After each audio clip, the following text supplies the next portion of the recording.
c'est un petit peu plongé dans une inconnue. Hein. Voir le livre définitif, c'est un peu une inconnue. Mais je pense que le plus grand saut, ça a été les premières planches que j'ai pu voir.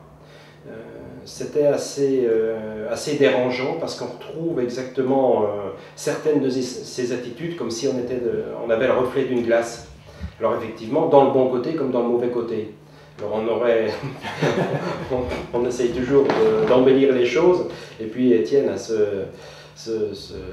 cette qualité de percevoir les petites chagrineries, les petits détails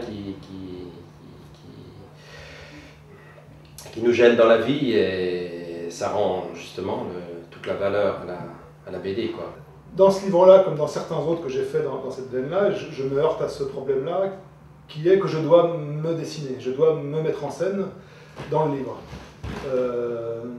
Je déteste me dessiner, mais sur ce genre de livre, j'ai pas d'autre solution que de le faire, donc je le fais en ayant justement cette absence de recul, c'est-à-dire que je ne sais pas prendre une distance suffisante pour pouvoir traiter des personnages qui ne sont pas des personnages de fiction. Pour limiter les dégâts en quelque sorte, je ne peux jouer que sur une espèce de...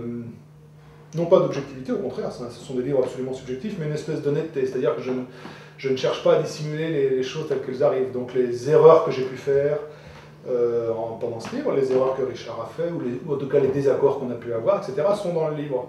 Ils sont livrés tels que je les ai ressentis. C'est à la fois une limite et une espèce de garantie d'authenticité pour le livre. C'est du documentaire autobiographique. Voilà.